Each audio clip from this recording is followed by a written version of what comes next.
Resham, you can continue now. Okay, sir. Thank you. Good morning, students. Welcome to the online classes of School of Open Learning. Myself, Guneet Kaur, and as you already know, that I take your company law, and as always, we will keep last 10 minutes for your queries, for your doubts, and anything that you want me to repeat. So let's start. In the last class, we talked about prospectus. हमने पढ़ा कि prospectus क्या होता है, and we are left with one small portion of prospectus before starting with the new chapter, share and share capital. तो students last class में हमने पढ़ा कि प्रोस्पेक्टस होता क्या है। प्रोस्पेक्टस एक पब्लिक डॉक्यूमेंट है, ठीक है, that invites subscription from public. अगर आपको किसी कंपनी में शेयर्स लेने हैं तो कंपनी क्या करेगी, आपको शेयर्स ऑफर करने से पहले आप सबको प्रोस्पेक्टस इशू करेगी। So prospectus is a public document जिसके अंदर कंपनी के ऑब्जेक्टिव्स, कंपनी का पर्पस, कंपनी के क्या प्लान्स हैं, वो सब कुछ मेंशन होता है। And number of shares company want to offer, कितने शेयर्स कंपनी इशू करना चाहती है, तो ये सारी डिटेल हमें प्रोस्पेक्टस के थ्रू मिलती है। और ये एक पब्लिक डॉक्यूमेंट है जो हर कंपनी इशू करती है जब भी अपने शेयर्स इनवाइट करती है, जब भी अपने शेयर्स को पब्लिक को देना चाहती है, सब अपने शेयर्स जब भी पब्लिक को इशू करना चाहती है, तो सबसे पहले फर्स्ट स्टेप क्या होता है, कंपनी प्रोस्पेक्टस इशू करती है। सो लास्ट क्लास में हमने डिस्कस करा कि क्या रिक्वायरमेंट्स होती हैं प्रोस्पेक्टस की, कि it should be dated, date होनी चाहिए, प्रोस्पेक्टस पर रजिस्टर होना चाहिए, सारे मेंबर्स की कंसेंट होनी चाहिए। तो लास्ट क्लास में हमने ये सब डिस्कस करा था। नाउ आज हम स्टार्ट करेंगे शेल्फ प्रोस्पेक्टस से, कि शेल्फ प्रोस्पेक्टस क्या होता है। So a company is required to issue a prospectus each time it access the capital market. Students, जब भी आप शेयर्स का एक्सचेंज कर रहे हो, शेयर्स परचेज कर रहे हो, सेल कर रहे हो, जब भी कंपनी शेयर्स इशू करेगी, वेन एवर एनी टाइम, तो ये कंपनी को प्रोस्पेक्टस इशू करना होगा एवरी टाइम। नाउ अब क्या होता है कि कभी कभार आपने शेयर आज लिया and tomorrow you are again selling your share or you are transferring your share. So a way out is shelf prospectus, which remains valid on the shelf for a specific time period during which offers for securities may be made by a company to the public without going through the arduous exercise of issuing fresh prospectus every time. So a company is required to issue a prospectus each time it accesses the capital market. It leads to unnecessary repetition for a company which makes more than one offer of securities in a year to mobile funds from the public. So student, basically shelf prospectus का purpose क्या है कि जब भी आप अपनी company के shares issue करोगे, आपको prospectus तो देना है, ये एक रिक्वायरमेंट है।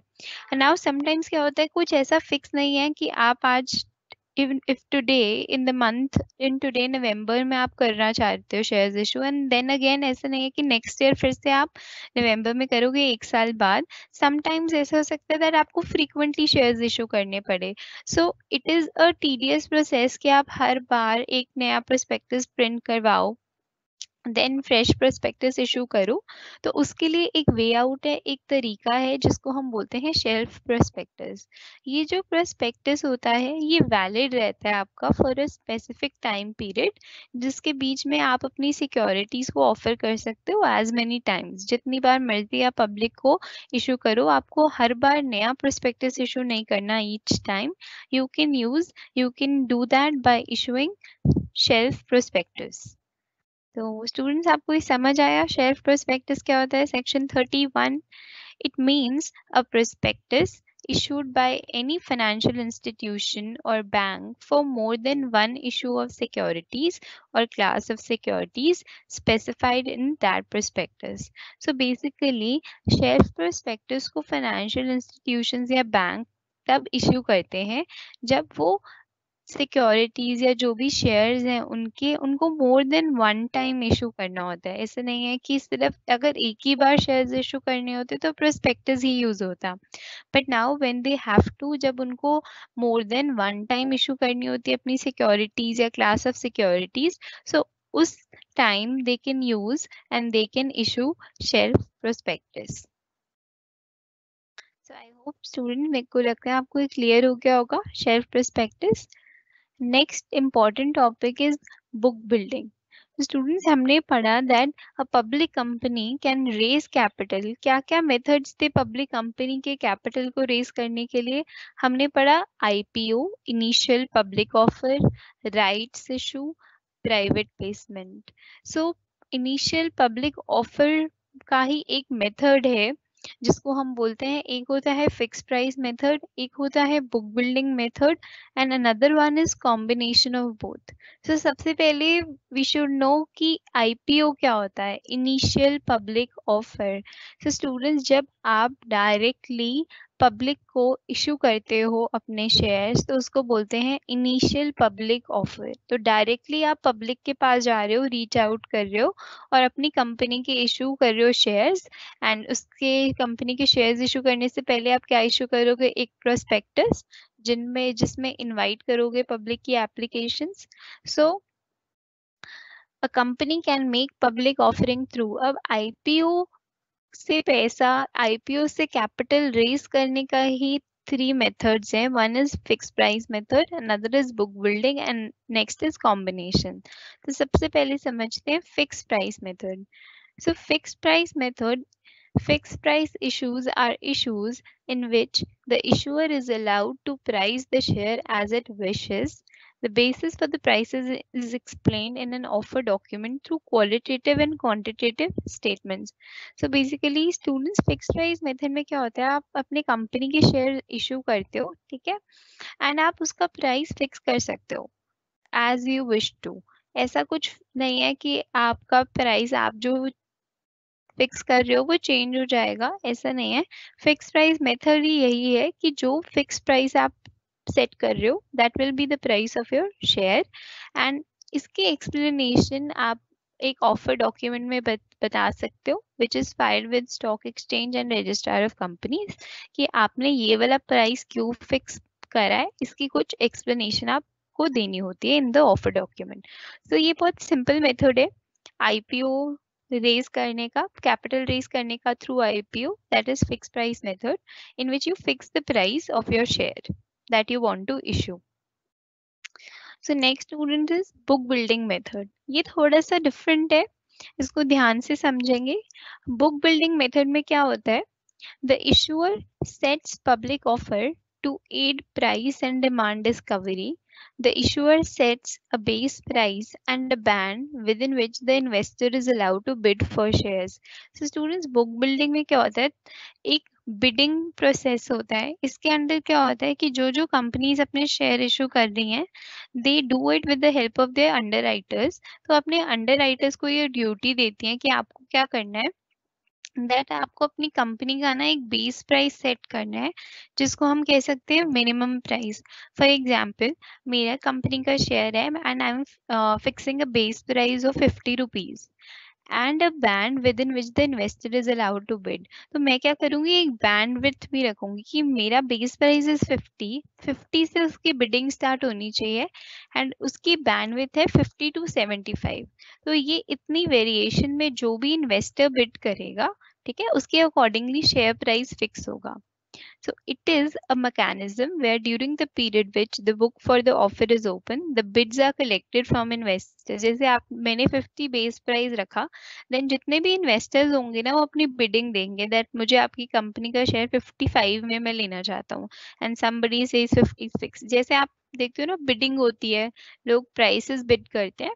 तो जस्ट लाइक दैट जो भी कंपनी अपने शेयर इशू कर रही है बुक बिल्डिंग मेथड में, वो एक बेस प्राइस सेट करेगी, उसके बाद अपने इन्वेस्टर्स को अलाउ करेगी बिड करने का एक रेंज में. The process is directed towards both the institutional as well as retail investors. Price is determined after the bid closure based on the demand process. तो स्टूडेंट, इसमें जो इशू प्राइस होता है ना वो जब बिडिंग क्लोज हो जाएगी, जैसे बेस प्राइस हमने 50 रखा, कुछ इन्वेस्टर्स ने 56 बिड करा, somebody bid for 60, किसी ने 70 बिड 75. तो जितनी भी डिमांड आएगी हमारे पास अकॉर्डिंग टू दैट, ठीक है, जो इशू प्राइस होगा हमारे the basis of the bid. So इसको हम बुक बिल्डिंग मेथड कहते हैं, ठीक है।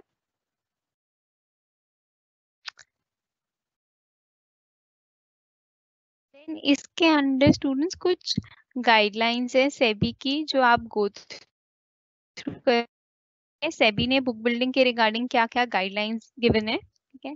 Now characteristics of book building, the range of price से हमने पढ़ा कि बुक बिल्डिंग में एक प्राइस रेंज हम सेट करते हैं कि अगर मिनिमम हमारा प्राइस बेस प्राइस 50 है शेयर का, तो एक प्राइस बैंड देंगे कि 50 टू 75 तक बिडिंग कर सकते हैं investors.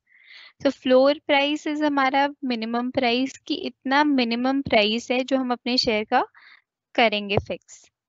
Next is tendering process.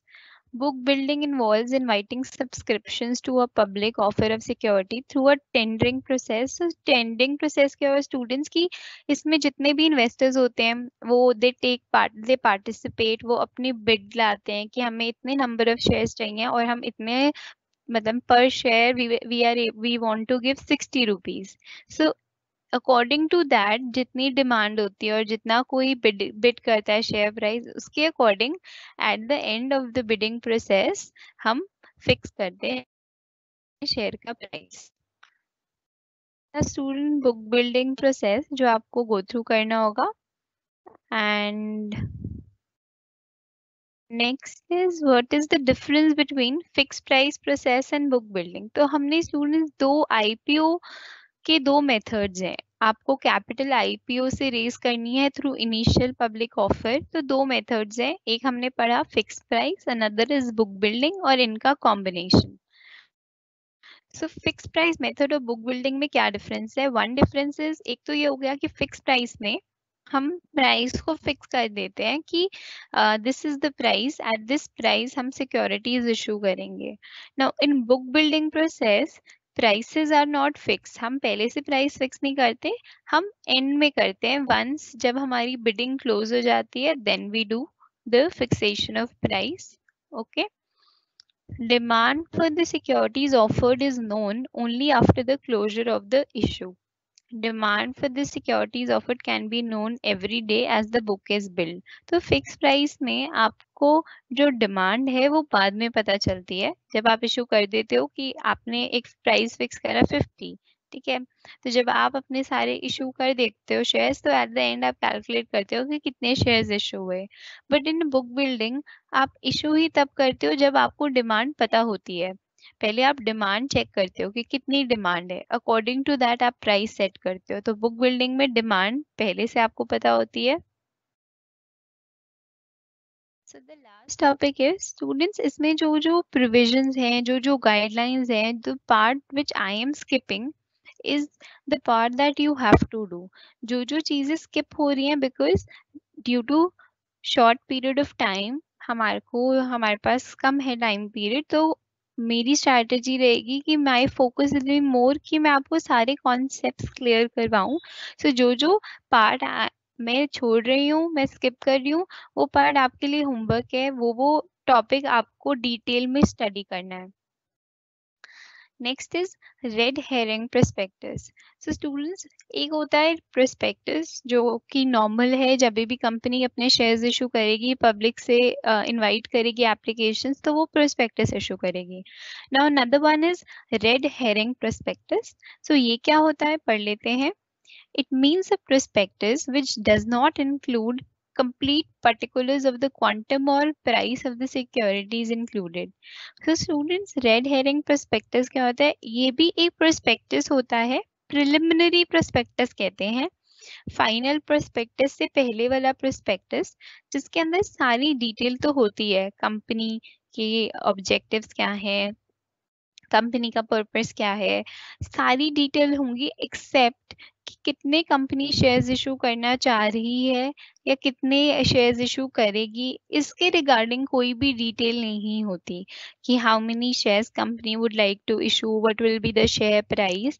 ये सारी डिटेल जब मिसिंग होती है किसी प्रोस्पेक्टस में, देन हम उसको बोलते हैं red herring prospectus. Now the question comes into the mind is, हम सोचते हैं कि फिर कंपनी इशू ही क्यों कर रही है इनकम्प्लीट प्रोस्पेक्टस। खुद सोचो कि जब उसमें ये डिटेल ही नहीं है कि नंबर ऑफ शेयर्स कंपनी कितने इशू करेगी, कितने ऑथराइज कैपिटल है, then why company is issuing a prospectus. So basically इसका ऑब्जेक्टिव क्या है? रेड हेरिंग प्रोस्पेक्टस सेक्शन 32, इसका ऑब्जेक्टिव है कि एक जो भी पब्लिक है उनके अंडर, उनके पास एक, उनके माइंड में क्रिएट करना एक्साइटमेंट, एंजाइटी और डिमांड क्रिएट करना, ताकि उनको पता लगे कि ऐसा स्टूडेंट, इसका एग्जांपल है, फेसबुक ने रेड हेरिंग प्रोस्पेक्टस इशू करा था. जब भी वो आईपीओ पे जा रही थी, पब्लिक अपने शेयर्स पब्लिक कर रही थी या कैपिटल इशू कर रही थी थ्रू आईपीओ, तो उन्होंने रेड हेरिंग प्रोस्पेक्टस करा. तो अभी उन्होंने डिटेल नहीं दी कि क्या शेयर प्राइस होगा, कितने नंबर ऑफ शेयर्स वो इशू करेंगे, बट उन्होंने एक एक्साइटमेंट पब्लिक में, एक डिमांड क्रिएट कर दी पब्लिक के माइंड में कि that they are going for an IPO, वो अपने शेयर्स इशू करने वाली है Facebook.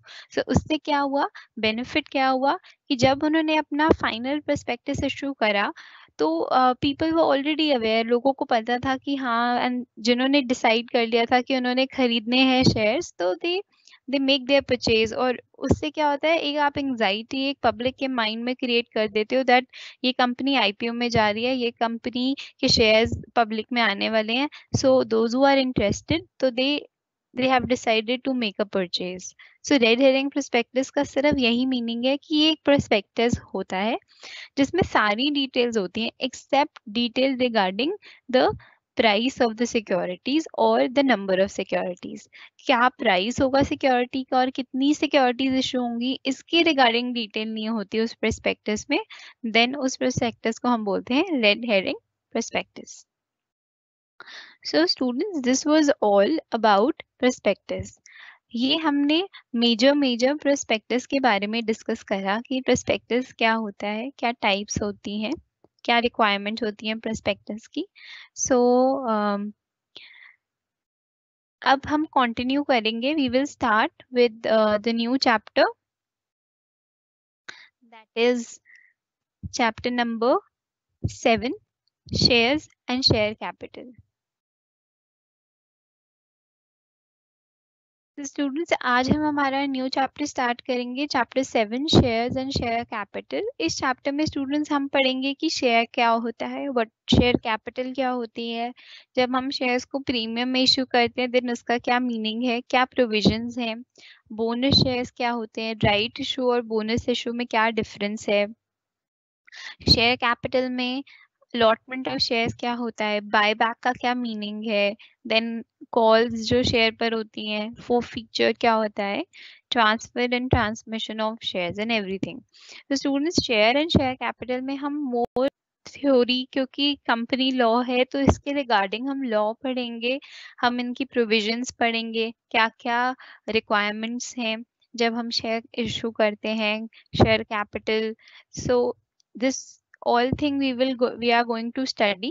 So let's start with share. तो शेयर क्या होता है? तो स्टूडेंट्स, ये हमें आई थिंक अब पता लग जाएगा कि शेयर क्या होता है, शेयर का मीनिंग क्या होता है. Capital of a company termed as share capital and it is divided into units. Each unit is called share. जैसे स्टूडेंट्स, जो कंपनी की कैपिटल होती है, हम बोलते हैं ये कंपनी की कैपिटल है, ये टोटल पैसा कंपनी के पास है, टोटल मनी कंपनी के पास है, तो हम उसको बोलते हैं ये कंपनी की शेयर कैपिटल है. जब कंपनी की कैपिटल को हम स्मॉल स्मॉल पार्ट्स में डिवाइड कर देते हैं उसको हम बोलते हैं share.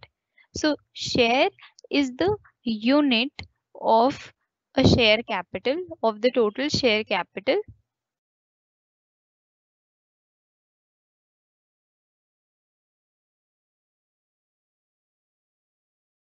Share in the share capital of a company and include stock. Section 2, subsection 84.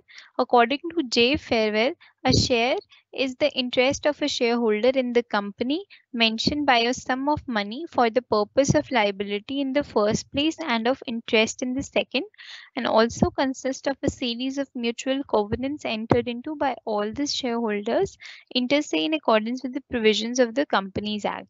So students, basically share क्या होता है, एक तो आपकी टोटल शेयर कैपिटल की यूनिट को हम शेयर बोलते हैं.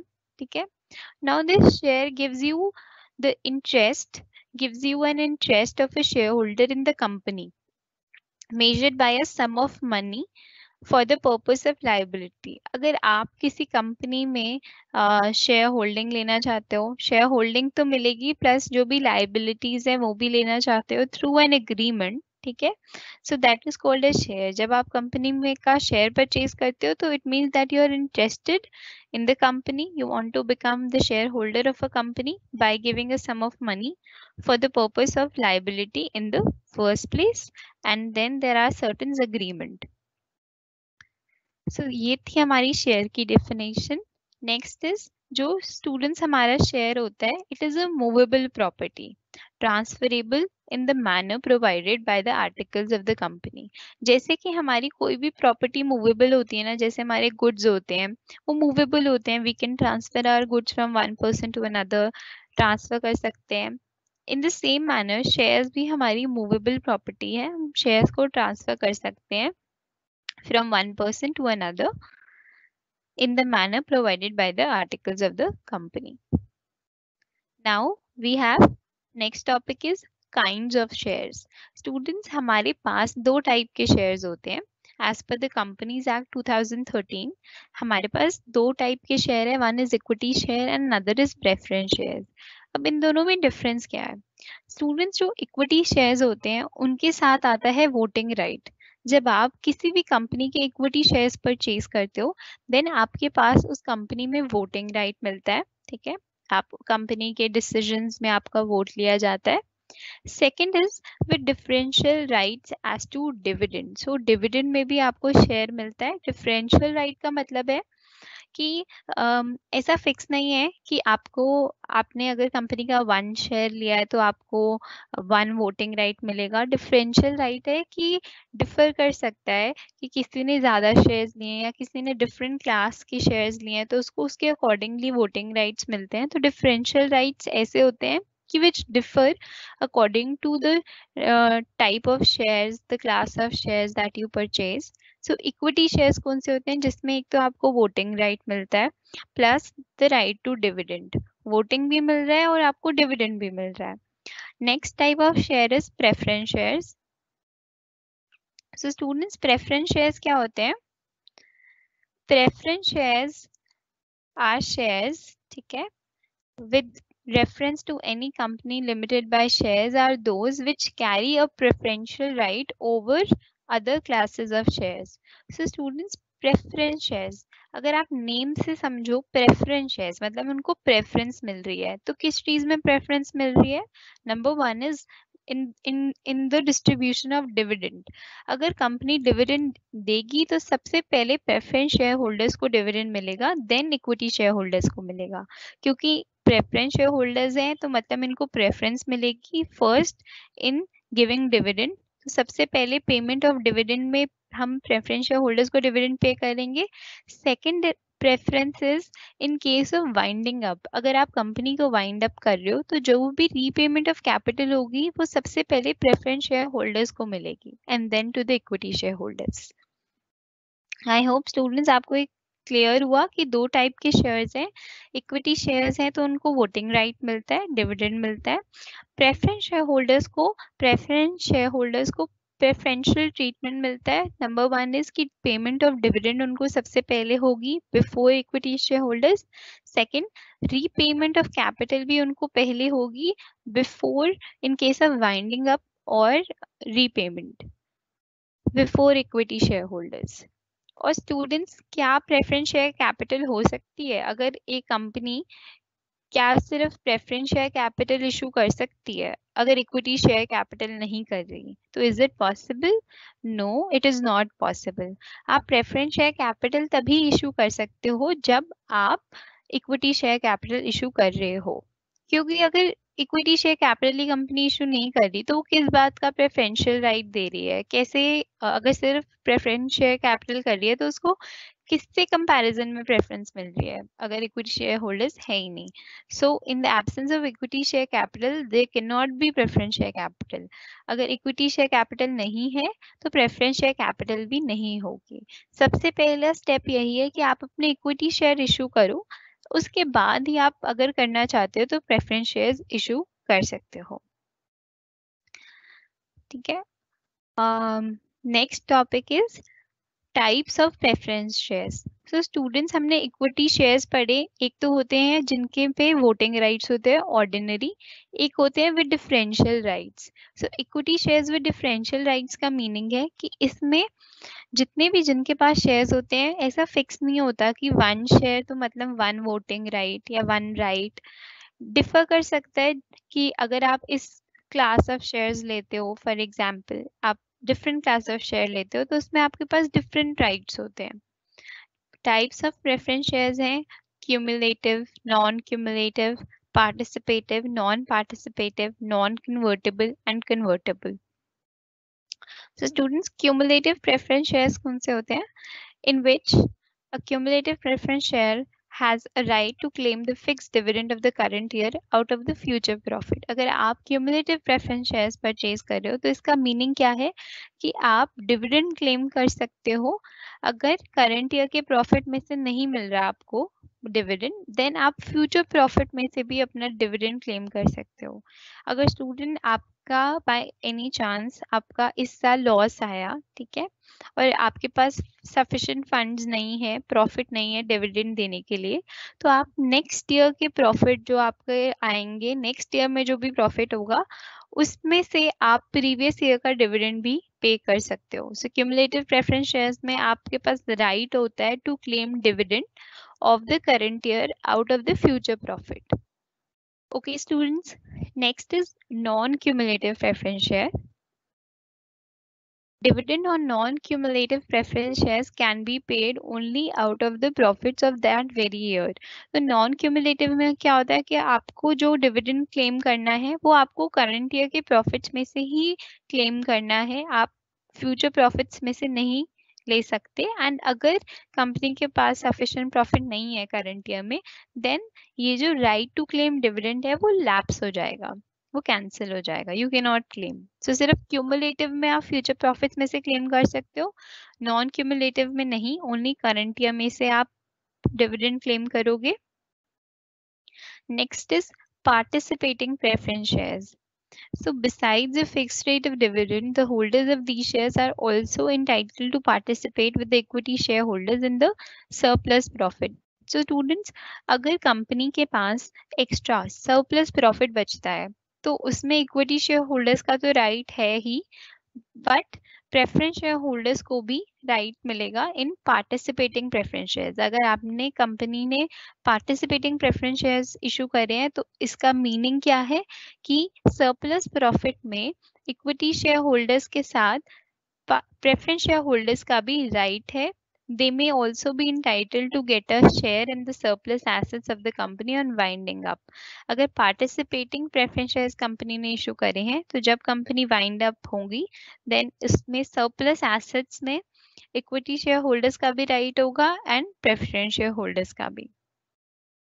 Just like that non participating preference shares. Students, ये जितने भी टाइप्स नीचे आ रहे हैं, these are all very easy, तो ये आप लोग एज एन होमवर्क आप लोग गो थ्रू करोगे। So I hope आपको इतना बेसिक मीनिंग क्लियर हुआ that we have two type of shares है हमारे पास, equity shares and we have preference shares. Equity shares जो होते हैं हमारे, उसमें हमारे पास एक तो होता है वोटिंग राइट, जो भी इक्विटी शेयर होल्डर्स हैं उनके पास कंपनी में वोटिंग राइट है। And another thing is equity share with differential rights. Differential rights का क्या मीनिंग है कि आपके जो राइट्स है वो फिक्स नहीं है कि फॉर एग्जांपल इसमें डिफरेंशियल राइट आपके एज टू, देखो स्टूडेंट यहाँ लिखा है differential rights as to dividend, voting और अदरवाइज। तो डिविडेंड में भी डिफरेंशियल राइट हो सकते हैं। अगर आपके पास एक डिफरेंट क्लास ऑफ शेयर्स हैं तो उसमें आपको मे बी डिविडेंड ज्यादा मिल रहा हो, और जैसे हम कहते हैं one one share one vote, ये वाला लॉजिक अप्लाई नहीं होता। अगर आपके पास डिफरेंट क्लास ऑफ शेयर्स हैं तो आप उसके पास आपकी वोटिंग राइट भी डिफर कर सकती हैं, कि अगर आपके पास 50 शेयर्स हैं then also you have a one vote. ऐसे भी पॉसिबल है कि अगर आप कंपनी के 50 शेयर्स ले रहे हो which belong to a particular class, then आपकी वोटिंग राइट भी डिफर हो सकती है। Next topic is stock. So students, एक होता है स्टॉक, एक होता है शेयर। तो अब समझते हैं कि स्टॉक और शेयर में क्या डिफरेंस है। Stock is the aggregate consolidated holding of the share capital of a person in the company. So students, जब हम कहते हैं कि मेरे पास एक शेयर है कंपनी का, तो इसका मतलब है कि आपके पास उस कंपनी की एक यूनिट है, एक फ्रैक्शन यूनिट है, तो जिसको हम बोलते हैं शेयर। जब हम बोलते हैं that I have stock of ₹50,000, मेरे पास 50,000 वैल्यू का स्टॉक है, तो इसमें पॉसिबल है कि इसके अंदर 10,000 यूनिट्स किसी एक कंपनी का शेयर हो, अनदर 10,000 कुछ और यूनिट हो, अनदर 10,000 किसी और कंपनी की यूनिट हो। तो स्टॉक होता है एग्रीगेट। स्टॉक का मतलब है कि आपके पास टोटल होल्डिंग कितनी है सिक्योरिटीज की, वेयर एज शेयर का मतलब है कि आपके पास सिंगल ओनरशिप है। शेयर का मतलब है कि आपके पास सिर्फ इसी कंपनी के, वन पर्टिकुलर कंपनी की इतनी होल्डिंग है। जब भी हम टर्म शेयर यूज करेंगे तो इट मींस आपके पास वन पर्टिकुलर कंपनी की होल्डिंग है, whereas stock is the aggregate or consolidated holding of the share capital. Next topic is allotment of shares. So students, अभी आप जब आई थिंक आपने, हाँ ये तो आप लोगों ने पढ़ा है 12th में भी, कंपनी कंपनीज जब आपने करी होगी शेयर कैपिटल, तो कंपनी अकाउंट्स करा होगा, तो उसमें सबने पढ़ा था कि शेयर क्या होता है, अलॉटमेंट ऑफ शेयर क्या होता है। सो जब आप अपने शेयर्स कंपनी को इशू कर रहे हो थ्रू प्रोस्पेक्टस, आप इनवाइट कर रहे हो एप्लीकेशंस, तो उसके बाद एप्लीकेशन जैसे आपने 50,000 शेयर्स की करी एंड अलॉटमेंट हो रही है 40,000, तो इसका मतलब है allotment of share is acceptance bye the company of the offer. ठीक है, the communication of acceptance of this offer by an allotment letter or notice give rise to a valid contract between the company and the shareholder. Allotment means the appropriation out of the previously unappropriated share capital of the company. Allotment is the acceptance of the offer to take up shares. Allotment of shares is usually done by a resolution of the board of directors. So students, allotment क्या होता है, जैसे आपने company ने invite करी, offer करे 50,000 shares and then allotment हो रही है 40,000 की, तो मतलब कंपनी इतने एक्सेप्ट कर रही है, इतने शेयर्स अलॉट करेगी पब्लिक को। ठीक है, allotment means appropriation out of the previously unappropriated share capital of the company. Allotment of share is acceptance by the company of the offer. आपने सबसे पहले ऑफर करा पब्लिक में कि आप अप्लाई करो, आपको कितने शेयर्स चाहिए, तो पब्लिक ने 1 लाख शेयर्स के लिए अप्लाई करा। अब नाउ कंपनी कितने एक्सेप्ट करेगी आपका ऑफर, कितने शेयर्स एक्सेप्ट करेगी, 1 लाख के लिए आपने अप्लाई करा एंड कंपनी 80,000 एक्सेप्ट कर रही है, तो दिस इज अलॉटमेंट। कंपनी आपके ऑफर को कितना एक्सेप्ट कर रही है, that is allotment of share. Then there are journal principles. This you need to go through yourself as an homework.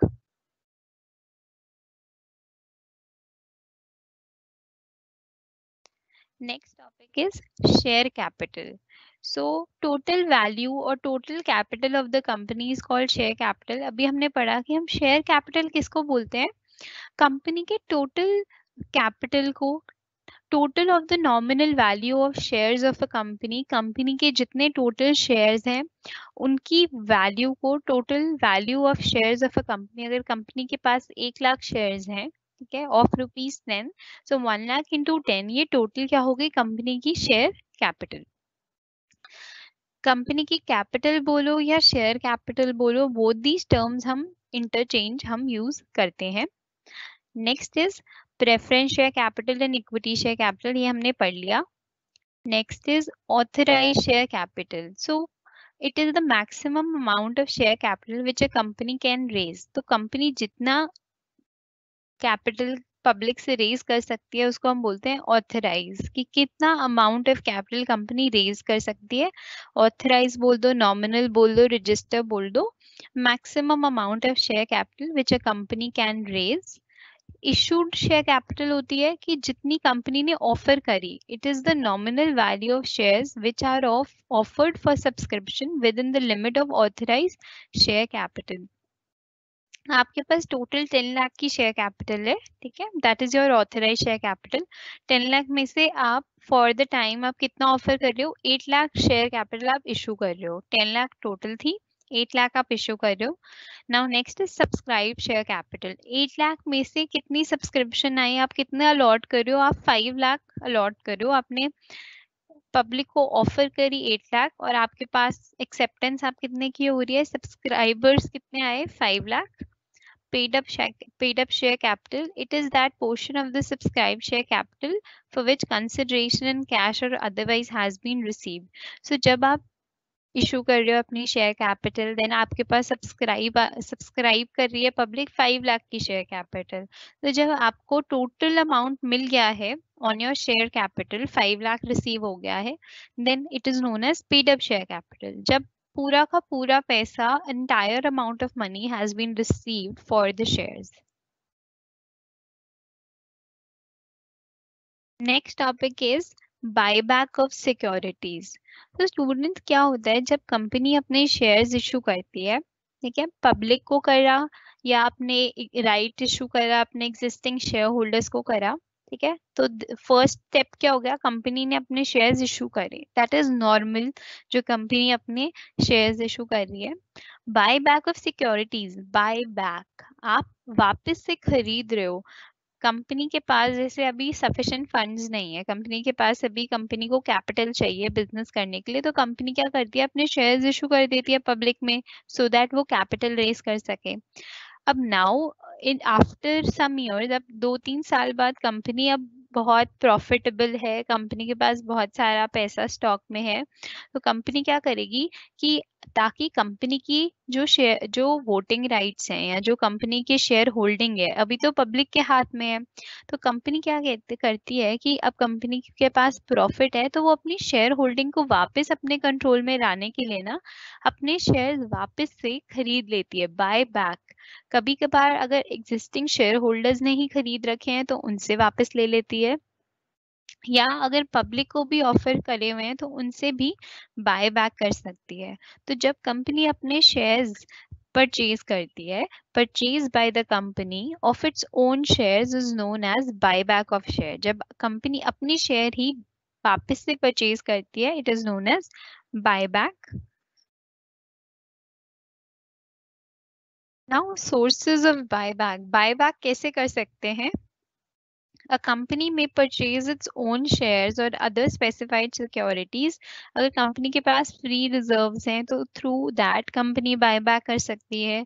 Securities premium में आपके पास अकाउंट में फंड्स पड़े हैं, then through that also proceeds of any share or any other specified securities। अगर company के पास किसी share को issue करके मनी आई है, कैपिटल आया है, कंपनी के पास फंड्स हैं, देन ऑल्सो कंपनी बायबैक के लिए उसको यूज कर सकती है।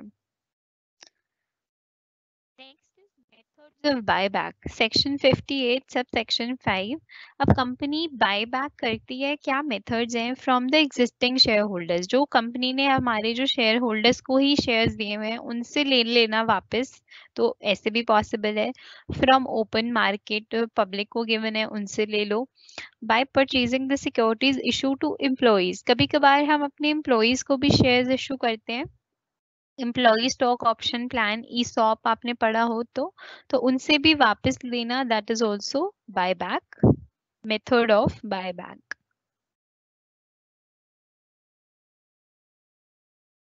Section 52 talks about issue of securities at a premium. तो स्टूडेंट्स, आप अपने शेयर्स को प्रीमियम पे भी इशू कर सकते हो, ठीक है। The power to issue securities at a premium need not be given in the article of association. तो अगर आपका 50 रुपीज का शेयर है, आप उसको 52, 2 रुपए के प्रीमियम में 2 रुपए के प्रॉफिट से फेस वैल्यू 50 की, अब उसको 52 में भी कंपनी इशू कर सकती है। तो जो भी वो 2 रुपीज का प्रीमियम आता है एक्स्ट्रा, कंपनी के जो भी प्रॉफिट में कंपनी शेयर इशू करती है, what ever the premium is, उसको हम एक सेपरेट अकाउंट जिसको हम बोलते हैं सिक्योरिटीज प्रीमियम अकाउंट में फंड्स को डालते हैं। मतलब whenever जब भी आप अपने कंपनी के शेयर्स को प्रॉफिट में इशू करते हो, प्रीमियम बोलते हैं उसको हम, तो इट मींस आप अपनी कंपनी के शेयर्स को प्रीमियम पर इशू कर रहे हो, प्रॉफिट पर इशू कर रहे हो। अगर फेस वैल्यू 50 के या 55 का शेयर इशू कर रहे हो पब्लिक में, इट मींस आप 5 रुपीज प्रीमियम पर कर रहे हो। Next topic is employees stock option. जो स्टूडेंट्स अभी हम बात कर रहे थे कि ईसॉप क्या होता है। Employee stock option, the option given to the directors, officer or employees of a company or if its holding company or subsidiary company or companies, if any, which give such directors, officer or employees the benefit or right to purchase or to subscribe for the shares of the company at a future date at a predetermined price. So students, employee stock option में क्या होता है, जो company है वो अपने employees को एक ऑप्शन देती है कि आप कंपनी के शेयर्स परचेज कर सकते हो। ये बेनिफिट एम्प्लॉयज को भी दिया जाता है, डायरेक्टर्स को, right to purchase the share of your company. अगर आप किसी कंपनी के एम्प्लॉय हो तो एम्प्लॉय स्टॉक ऑप्शन, आपके पास ये एक ऑप्शन है कि आप कंपनी के शेयर्स को खरीद सकते हो, परचेज कर सकते हो एट अ फ्यूचर डेट और at a pre determined price.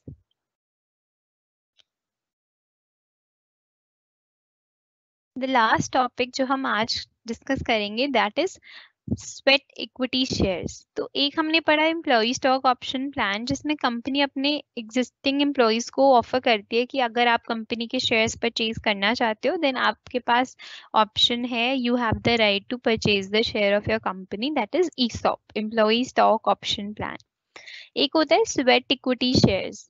अब ये जो स्वेट इक्विटी शेयर्स होते हैं, it means equity shares issued by a company to its employee और a director at a discount or for consideration other than cash for providing know-how or making available rights in the nature. So students, sweat equity shares, sweat से आप समझते हो पसीना। अगर किसी employ ने अपना हार्ड वर्क एक कंपनी में दिया है तो company as a gift issue कर सकती है स्वेट इक्विटी शेयर्स।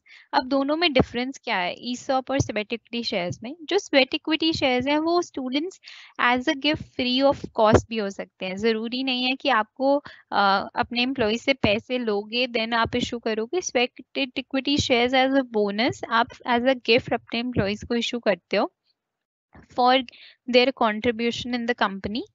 एंड जो हमारी एम्प्लॉय स्टॉक ऑप्शन प्लान होता है उसमें आप एक ऑप्शन देते हो टू परचेज, और उसमें ऐसा नहीं है कि आप गिफ्ट की तरह देते हो या उनसे पैसे नहीं लोगे। एम्प्लॉय स्टॉक ऑप्शन में आप बस उनको एक ऑप्शन दे रहे हो कि this is the price, this is the amount, अगर आप लेना चाहते हो शेयर्स तो ये प्राइस है। उसमें आप उनसे मनी लोगे, मॉनेटरी कंसिडरेशन है।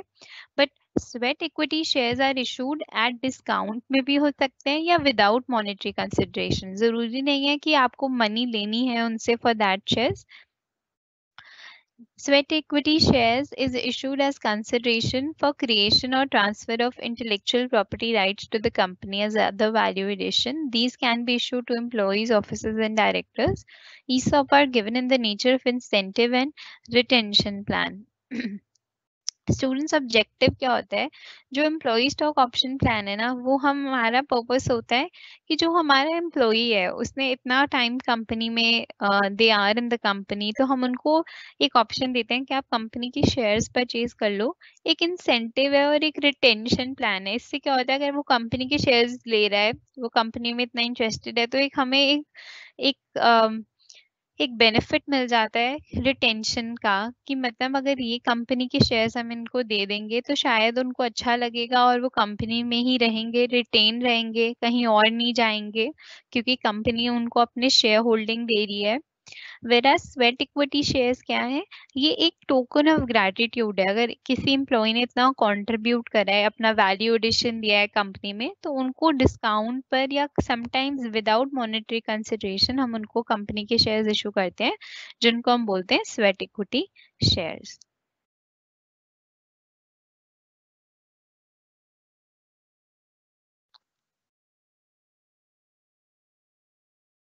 So this is all for today's class. Next class में I'll start with bonus shares.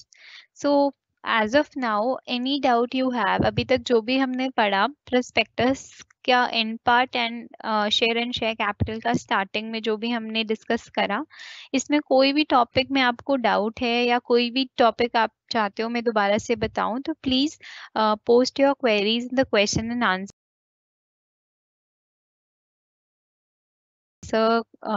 Section.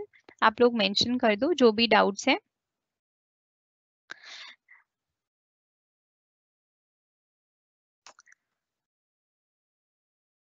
Unit wise marking scheme I will share in the end classes. जो हमारी दिसंबर में क्लासेस होंगी ना, in the last few classes मैं आपको unit wise marking scheme बता दूंगी। And you can also refer to the sample papers, आप देख सकते हो उसमें भी मिल जाएगा आपको। Red herring prospectus. So students, red herring prospectus क्या होता है? एक ड्राफ्ट प्रोस्पेक्टस, एक प्रिलिमिनरी प्रोस्पेक्टस जिसके अंदर कंपनी के बारे में सारी डिटेल्स होंगी कि कंपनी का पर्पस क्या है, कंपनी के ऑब्जेक्टिव्स क्या है। बट इसके अंदर रेड हेरिंग प्रोस्पेक्टस में कभी भी कंपनी के number of securities and price of securities नहीं होगा। कंपनी का शेयर प्राइस क्या है और वो कितने शेयर्स इशू करेगी, इसके बारे में कभी भी डिटेल नहीं होगी। उसको हम रेड हेरिंग प्रोस्पेक्टस कहते हैं। नाउ द क्वेश्चन अराइजेस कि इसका पर्पस क्या है रेड हेरिंग प्रोस्पेक्टस का? The idea is to create demand. अगर मैं, जैसे आपने देखा होगा, एक आपने देखा आईफोन के बारे में हमें इंफॉर्मेशन तो होती है that iPhone 12 is coming, it is going to launch. ठीक है, तो वी नो कि आईफोन आ रहा है। ठीक है, समटाइम्स उसकी हम देखते हैं यूट्यूब वीडियोस पर उसकी लुक भी रिवील होती रहती है कि ऐसे आएगा ऐसा आएगा, बट जो उसका एग्जैक्ट प्राइस है वो हमें सिर्फ लॉन्च इवेंट पर पता लगता है। सो उससे पहले वी गॉट न्यूज या हमें पता लग जाता है, एक वो डिमांड क्रिएट कर देते हैं कि on this date new iPhone will be launch. So red herring prospectus का भी यही ऑब्जेक्टिव है कि वो कितनी सिक्योरिटीज इशू करेंगे इसके बारे में डिटेल नहीं देते, बस इतना बता देते हैं दैट ये अभी हमारा एक ड्राफ्ट प्रोस्पेक्टस है, सून हमारा फाइनल प्रोस्पेक्टस आने वाला है जिसके अंदर प्रॉपर डिटेल होगी कि इतने शेयर्स हम इशू कर रहे हैं एंड एट दिस प्राइस। तो ऑब्जेक्टिव क्या है रेड हेरिंग का? कि एक डिमांड क्रिएट करना कि ये कंपनी आईपीओ कर रही है, कैपिटल पब्लिक से रेज कर रही है, अपने शेयर्स को पब्लिक को दे रही है। तो ऐसा रेड हेरिंग प्रोस्पेक्टस फेसबुक ने करा था, एक अपने शेयर के लिए, अपने अपने कंपनी के शेयर्स के लिए डिमांड क्रिएट करना, so that those who are interested वो पहले से ही प्रिपेयर हो जाएं, डिमांड क्रिएट कर लें कि हाँ हमें ये परचेज करने हैं। Participating preference shares, okay.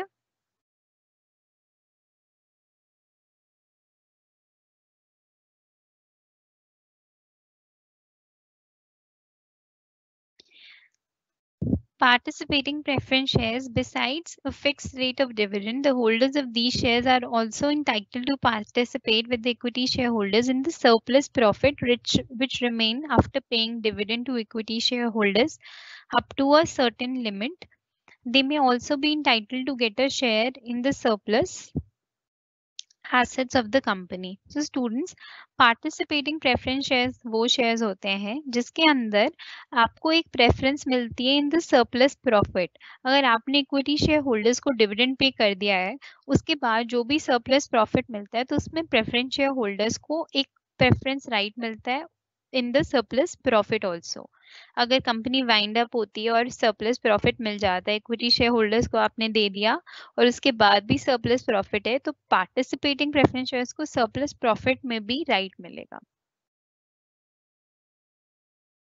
Students, regarding marking scheme, this will be this query will be resolved in the last few classes। जब हमें कोई एक सैम्पल पेपर डिस्कस करेंगे मैं बता दूंगी आपको कि क्या मार्किंग स्कीम रहेगी।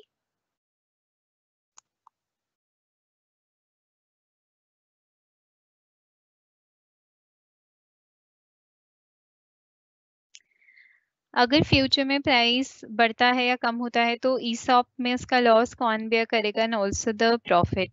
सो स्टूडेंट्स, ये एम्प्लॉय स्टॉक ऑप्शन प्लान है।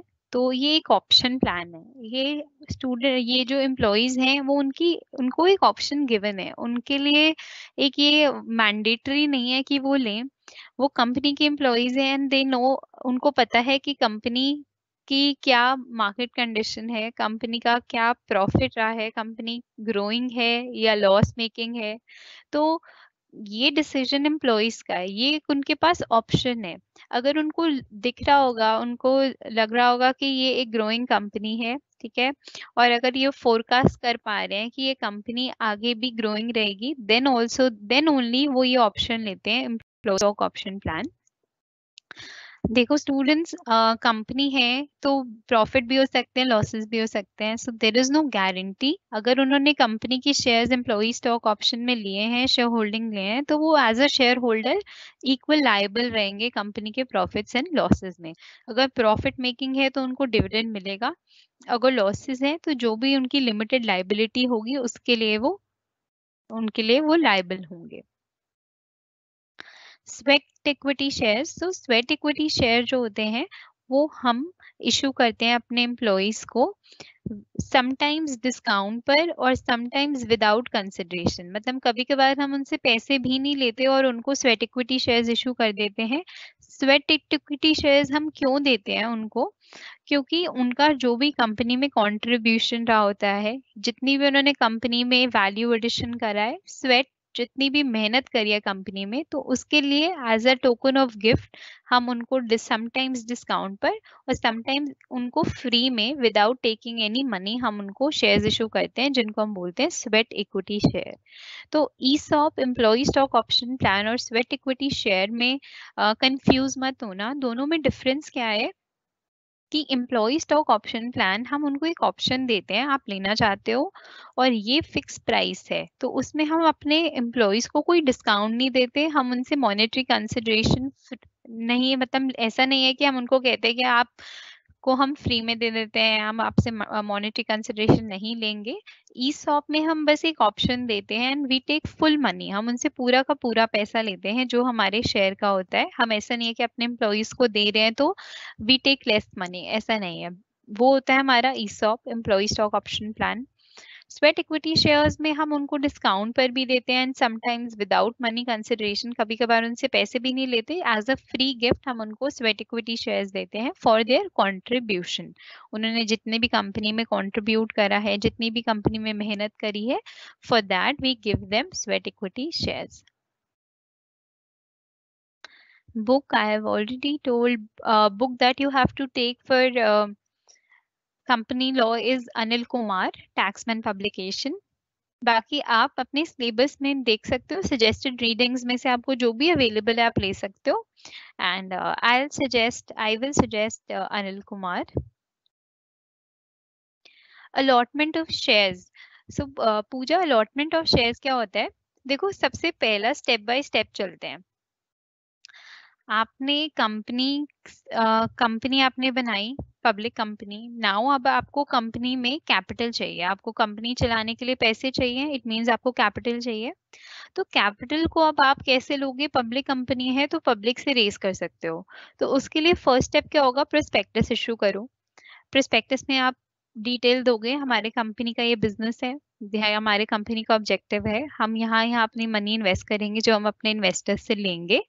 एंड देन उसमें आप एक एप्लीकेशन भी फॉर्म होता है कि अगर आप कंपनी के शेयर्स सब्सक्राइब करना चाहते हो, ठीक है, तो आप लिख दो कि आपकी कितनी डिमांड है, कितने नंबर ऑफ शेयर्स आप अप्लाई करना चाहते हो।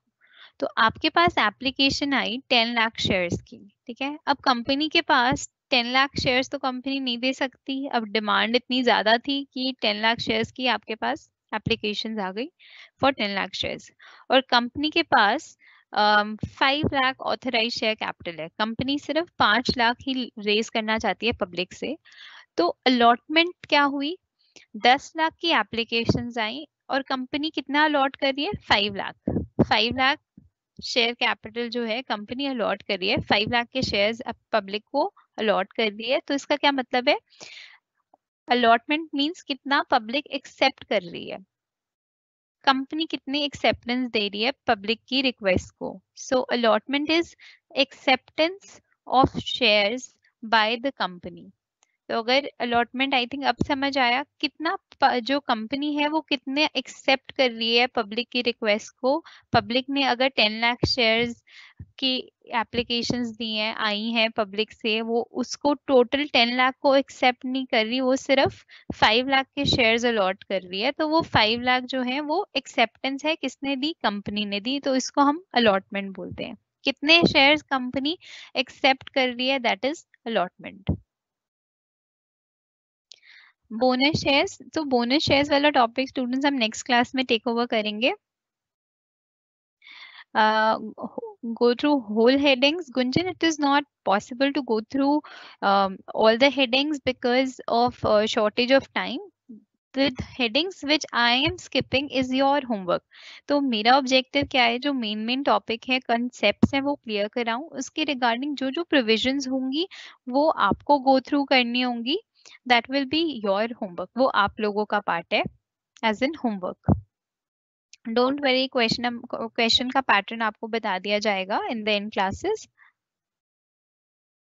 रेड हेरिंग प्रोस्पेक्टस मैंने डिस्कस कर दिया है कि रेड हेरिंग प्रोस्पेक्टस एक प्रिलिमिनरी प्रोस्पेक्टस है, एक ड्राफ्ट प्रोस्पेक्टस है, जिसके अंदर कंपनी के बारे में पूरी डिटेल्स होंगी, बट कंपनी के शेयर प्राइस, क्या प्राइस रहेगा कंपनी की सिक्योरिटीज का, और कितने शेयर कंपनी इशू करेगी, इसके रिगार्डिंग डिटेल नहीं होगी। द ऑब्जेक्टिव क्या है कि एक ऑलरेडी पब्लिक के माइंड में डिमांड क्रिएट करना कि वो एक्साइटेड रहें कि कंपनी अपने शेयर्स इशू करने वाली है। So just to create that demand, red herring prospectus issue करा जाता है। एक प्रिलिमिनरी प्रोस्पेक्टस है। इसके बाद प्रोस्पेक्टस कंपनी इशू करेगी, बट फर्स्ट स्टेप में क्या कर देती है, sometimes red herring prospectus issue कर देती है।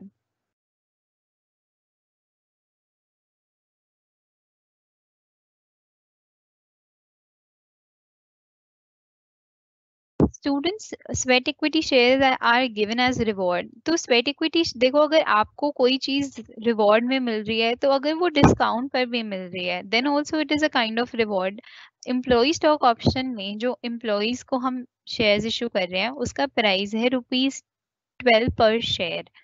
अब अब मैं आपको, कंपनी की, जो भी कंपनी का ओनर है, जो भी कंपनी के डायरेक्टर्स हैं, वो अपने एम्प्लॉयज को स्वेट इक्विटी शेयर्स ऑफर कर रहे हैं एट ₹8 पर शेयर। तो ₹4 का आपको जो डिस्काउंट दिया जा रहा है, that is also a reward. वो क्यों दिया जा रहा है? क्योंकि आपने कंपनी में कॉन्ट्रीब्यूट करा। ठीक है। सो अगर आपको डिस्काउंट भी मिल रहा है, then that discount is also a reward. वो भी आपके एम्प्लॉयज के लिए एक रिवॉर्ड ही है, अगर डिस्काउंट पर भी मिल रहा है। अगर डिस्काउंट पर हम ले रहे हैं, तो उनसे हम सिर्फ 8 पर शेयर के अकॉर्डिंग मनी कंसिडरेशन लेंगे। ठीक है स्टूडेंट्स, ये एक चीज क्लियर हुई। अगर डिस्काउंट पर भी मिल रहा है, तभी भी उसको रिवॉर्ड ही माना जाएगा, अगर कोई चीज आपको डिस्काउंट पर भी मिल रही है।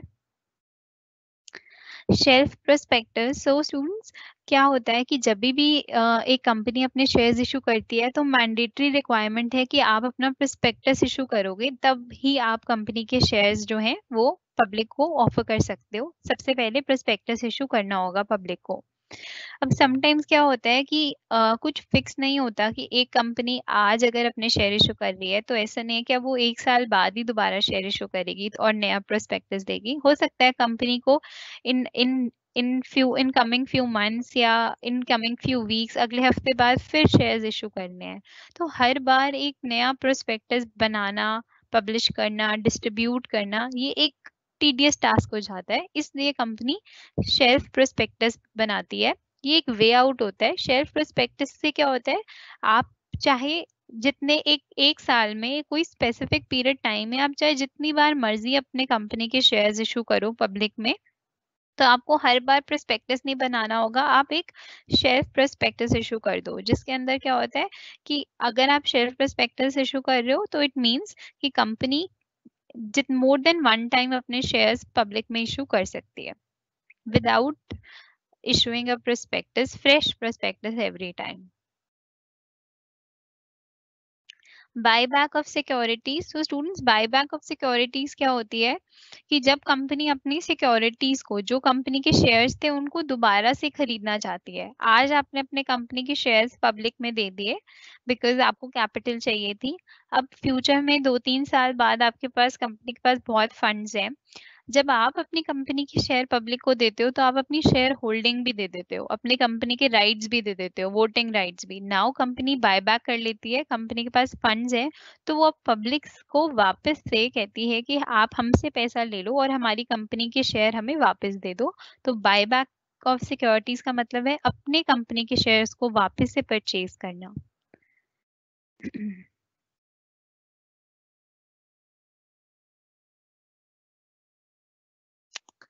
So I think students, I have answered most of your queries जितनी maximum मैं कर सकती थी in the time span मैंने कर दी। Don't worry, जो भी आपकी remaining queries हैं we will take that up in the next class। और जो notes हैं students आप देखोगे तो publish section में मैंने आज सारे notes के जो link हैं वो डाल दिए हैं। आज की जो भी क्लास में नोट्स थे चैप्टर नंबर 7 तक के सारे नोट्स मैंने पब्लिश कर दिए हैं, तो आप ये लिंक्स को कॉपी करके अपने पास सेव कर लो और open that link and save that PDF with you, वो उसके अंदर नोट्स हैं। तो सारे हैं अभी तक के from chapter number 1 to chapter number 7। Okay students, so homework from your end, जो भी हेडिंग्स मिसिंग थी, दोज टॉपिक्स जो हमने टच नहीं करे, जो भी प्रिविजंस थी, जो भी रिमेनिंग बैलेंस पार्ट जो हमारा रह गया है, वो आज आपका होमवर्क है। इससे पहले का जितने भी जो भी नोट्स दिए हैं उनको रिवाइज करो, ठीक है। एंड जो भी आपके डाउट्स रह गए हैं I will take that up in the next class. All the best and have a good day. Thank you.